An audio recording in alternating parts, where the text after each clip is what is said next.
আসসালামু আলাইকুম ওয়া রাহমাতুল্লাহ।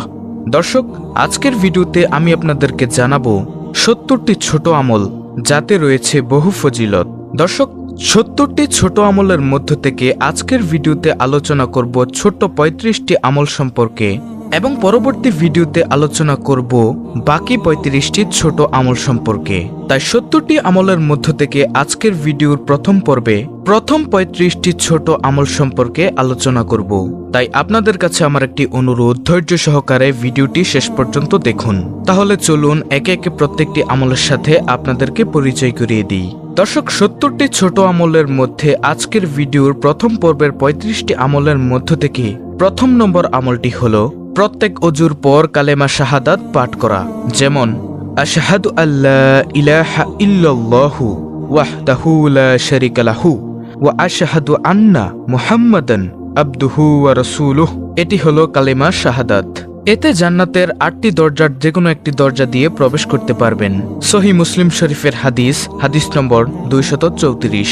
তারপরে প্রিয় দর্শক, দ্বিতীয় নম্বর আমলটি হলো প্রত্যেক ফরজ সালাত শেষে আয়াতুল কুরসি পাঠ করা। এতে মৃত্যুর সাথে সাথে জান্নাতে যেতে পারবেন। দলিল সহিহ নাসাই সিলসিলাহ সহিহ হাদিস নম্বর ৯৭২। তারপরে প্রিয় দর্শক, তৃতীয় নম্বর আমলটি হলো প্রত্যেক ফরজ সালাত শেষে ৩৩ বার সুবহানাল্লাহ, ৩৩ বার আলহামদুলিল্লাহ, ৩৩ বার আল্লাহু আকবার এবং একবার লা ইলাহা ইল্লাল্লাহু ওয়াহদাহু লা শারীকা লাহু লাহুল মুলকু ওয়া লাহুল হামদু ওয়া হুয়া আলা কুল্লি শাইইন কাদির পাঠ করা। এতে আপনার অতীতের সব পাপ ক্ষমা হয়ে যাবে। দলিল সহিহ মুসলিম শরীফের হাদিস নম্বর ১২২২৮। সেই সাথে জাহান্নাম থেকেও মুক্তি পেয়ে যাবেন, কেননা দিনে ৩৬০ বার এই তাসবিহগুলো পড়লে জাহান্নাম থেকে মুক্ত রাখা হয়। আর এভাবে যদি আপনি পাঠ করেন, দিনে ৫ ওয়াক্ত নামাজে ৫০০ বার পাঠ করা হচ্ছে।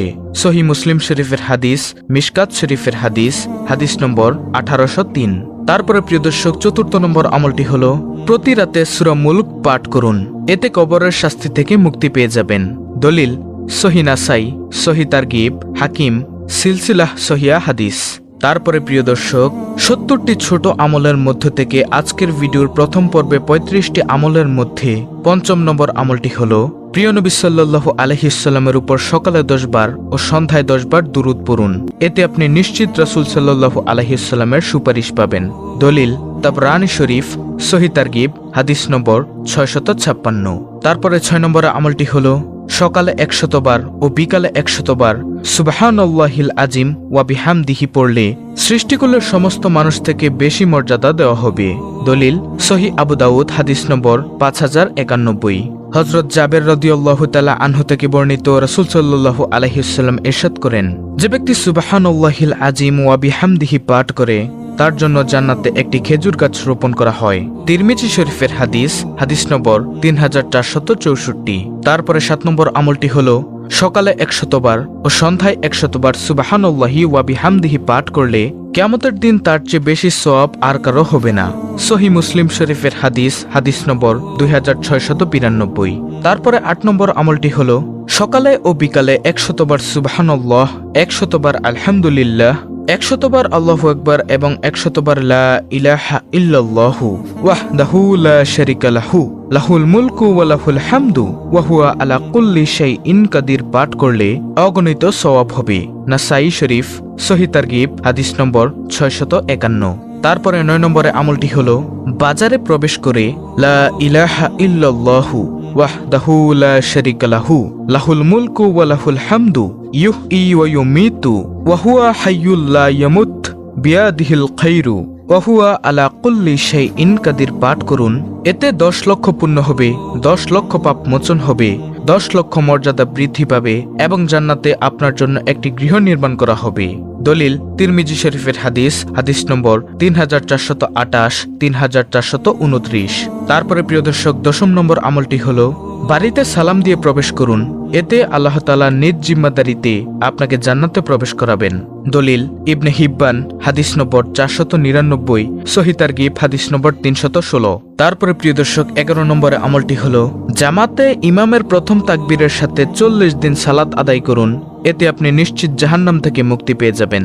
তিরমিজি সিলসিলাহ সহিয়া হাদিস নম্বর ৭৪৭, সহিহ তারগিব হাদিস নম্বর 404। তারপরে 12 নম্বরে আমলটি হলো প্রতি মাসের আয়ের একটি অংশ এতিমখানা বা মসজিদ মাদ্রাসা বা গরিব দুঃখী বিধবা ও দুস্থদের মাঝে দান করবেন, হোক সেটা অতি অল্প। এতে আপনি আল্লাহ তাআলার কাছে জিহাদকারীর সমতুল্য হবেন। সহিহ বুখারী হাদিস নম্বর 6007। তারপরে 13 নম্বরে আমলটি হলো মহিলারা 4টি কাজ করবেন। নম্বর 1, 5 ওয়াক্ত সালাত। 2, রমজানের সিয়াম। 3, লজ্জাস্থানের হেফাজত। 4, স্বামীর আনুগত্য করুন। এতে জান্নাতের যে কোনো দরজা দিয়ে প্রবেশ করতে পারবেন। সহিহ ইবনে হিব্বান হাদিস নম্বর 4163। তারপরে 14 নম্বরে আমলটি হলো মসজিদে ফজরের সালাত আদায় করে বসে দোয়া জিকির পাঠ করুন এবং সূর্য উঠে গেলে 2 রাকাত চাস্তের সালাত আদায় করুন। এতে প্রতিদিন নিশ্চিত কবুল একটি হজ ও উমরার সওয়াব পাবেন। তিরমিজি তারগিব হাদিস নম্বর 461। 15 নম্বরে আমলটি হলো প্রতিটি ভালো কাজ ডান দিক দিয়ে বিসমিল্লাহ বলে শুরু করা। তারপরে 16 নম্বরে আমলটি হলো ঘুম থেকে উঠে ঘুমের দোয়া পাঠ করা। 17 নম্বর আমল বাথরুমে বা টয়লেটে যাওয়ার আগে দোয়া পাঠ করে বাম পা দিয়ে প্রবেশ করা আর বের হওয়ার সময় ডান পা দিয়ে বের হয়ে দোয়া পাঠ করা। তারপরে 18 নম্বর আমল অজু করার পূর্বে মিসওয়াক করার অভ্যাস করা, অজুর শুরুতে এবং শেষে হাদিসে বর্ণিত দোয়া পড়া। 19 নম্বর আমল ঘর থেকে বের হওয়ার সময় ডান পা দিয়ে দোয়া পড়ে বের হওয়া এবং প্রবেশের সময়ও ডান পা দিয়ে প্রবেশ করে সালাম দেওয়া। যদিও ঘরে কেউ না থাকুক সালাম দেওয়া সুন্নত, আল্লাহর হুকুম। যদি ঘরে কেউ না থাকে তবে এই সালাম ঘরের ফেরেশতাদের জন্য। তারপরে 20 নম্বরে আমলটি হলো মসজিদের ডান পা দিয়ে দুরূদ ও দোয়া পড়ে ঢুকা এবং বাঁ পা দিয়ে দুরূদ ও দোয়া পড়ে বের হওয়া। তারপরে 21 নম্বর আমল রাস্তার ডান পাশে চলার সর্বোচ্চ চেষ্টা করা, না পারলে ভিন্ন কথা। 22 নম্বর আমলটি হলো ফরজ সালাত শেষে হাদিসে বর্ণিত জিকির, দোয়া ও আমল করা। ফজর ও মাগরিবের পরে সূরা হাশরের শেষ 3 আয়াত পড়া, 3 কুল পরে শরীর দম করা ইত্যাদি হাদিসে বর্ণিত আমল করা। তারপরে 23 নম্বর আমল আজানের জবাব দেওয়া, আজানের পর হাদিসে বর্ণিত দোয়া পড়া, চলতে ফিরতে ছোট বড় সকলকে সালাম দেওয়া, সালাম দিয়ে কথা শুরু ও শেষ করা, শুদ্ধভাবে সালাম দেওয়া। তারপরে 24 নম্বর আমল জামা ও জুতা পরার সময় ডান দিক পরা ও খোলার সময় বাম দিকে আগে খোলা, সম্ভব হলে হাদিসে বর্ণিত দোয়া মুখস্থ করে আমলের অভ্যাস করা। 25 নম্বর আমলটি হলো পানি খাওয়ার সময় 6টি সুন্নত ভালোভাবে মেনে খাওয়ার চেষ্টা করা। তারপরে 26 নম্বর আমল ভাত বা যে কোনো খাবার খাওয়ার সময় সমতল জায়গায় বসে দস্তরখানা বিছিয়ে বিসমিল্লাহ বলে দোয়া পড়ে খাওয়া, কিছু পড়ে গেলে তুলে ধুয়ে খাওয়া, খাওয়া শেষে আলহামদুলিল্লাহ পাঠ করা। তারপরে 27 নম্বর আমল ঘুমানোর আগে সূরা মুলক তিলাওয়াত করা, 3 কুল অর্থাৎ সূরা ইখলাস, সূরা ফালাক, সূরা নাস পড়ে 3 বার শরীরে দম করা, ঘুমের দোয়া পড়া, আয়াতুল কুরসি পড়া, সূরা কাফিরুন পড়ে ডান কাত হয়ে শোয়া। তারপরে 28 নম্বর আমল ঘুমের মাঝখানে কোনো খারাপ স্বপ্ন দেখলে উঠে বাম পাশে 3 বার থুতু ফেলা এবং আউযু বিল্লাহি মিনাশ শাইতানির রাজিম পড়ে আল্লাহর কাছে শয়তানের হাত থেকে পানাহ চাওয়া। তারপরে 29 নম্বর আমল আত্মীয়তার সম্পর্ক রক্ষা করা। কেউ যদি চায় যে তার মূলধন বৃদ্ধি করা হোক এবং বয়স দীর্ঘ করা হোক তবে তাকে বলো সে যেন আত্মীয়তার সম্পর্ক রক্ষা করে। তারপরে 30 নম্বর আমল 2টি পবিত্র হারামে মক্কা ও মদিনা সালাত পড়া। প্রিয় দর্শক, আমরা এই মসজিদে সালাত পড়া অন্য কোথাও 1000 বার সালাত পড়ার চেয়েও উত্তম। শুধুমাত্র মসজিদুল হারাম ছাড়া এবং মসজিদুল হারামে সালাত পড়া অন্য কোথাও 100,000 বার সালাত পড়ার চেয়েও উত্তম। তারপরে 31 নম্বর আমল জামাতে সালাত পড়া। জামাতে সালাত পড়া একাকী সালাত পড়ার চাইতে 27 গুণ বেশি মর্যাদার। তারপরে 32 নম্বর আমল এশা এবং ফজরের সালাত জামাতের সাথে পড়া। যে ব্যক্তি এশার সালাত জামাতে পড়ল সে যেন অর্ধেক রাত ইবাদত করল, আর যে ব্যক্তি ফজরের সালাত জামাতে পড়ল সে যেন পুরো রাত ইবাদত করল। সুবহানাল্লাহ। তারপরে প্রিয় দর্শক 33 নম্বর আমল হলো নফল সালাত বাসায় পড়া। ফরজ সালাত ছাড়া মানুষের সালাতের মধ্যে সেই সালাত উৎকৃষ্ট যা সে ঘরে পড়ে। তারপরে প্রিয় দর্শক 34 নম্বর আমলটি হলো জুম্মার দিনে অর্থাৎ শুক্রবার দিনে ইবাদতগুলো পালন করা।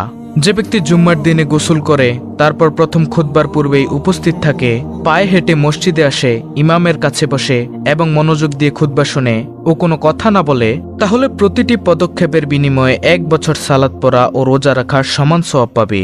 হযরত আউস ইবনে আউস আস-সাকাফী রাদিয়াল্লাহু আনহু বলেন, আমি রাসূল সাল্লাল্লাহু আলাইহি ওয়াসাল্লামকে বলতে শুনেছি, যে ব্যক্তি জুম্মার দিনে উত্তম রূপে গোসল করবে অথবা কোন রকম যানবাহনে না চড়ে হেঁটে আগে আগে মসজিদে যাবে, ইমামের নিকটবর্তী বসবে, চুপ থাকবে এবং অনর্থক কথা বলা থেকে বিরত থাকবে, তবে তার জন্য বাড়ি থেকে মসজিদ পর্যন্ত প্রতি কদমে 1 বছরের রোজা ও কিয়ামুল লাইলের সওয়াব লেখা হবে। আবু দাউদ শরীফের হাদিস নম্বর 345। তারপরে প্রিয় দর্শক, 70টি আমলের মধ্য থেকে আজকের ভিডিওর প্রথম পর্বের 35টি আমলের মধ্য থেকে সর্বশেষ 35 নম্বর আমলটি হলো দোহার ইশরাক সালাত পড়া।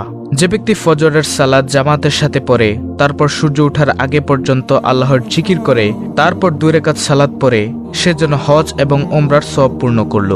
সুবহানাল্লাহ। তো প্রিয় দর্শক, 70টি আমলের মধ্য থেকে প্রথম পর্বে আপনাদেরকে জানালাম 35টি আমল। পরবর্তী ভিডিওতে অর্থাৎ পর্ব 2-এ আপনাদেরকে জানাবো বাকি 35টি ছোট আমল সম্পর্কে।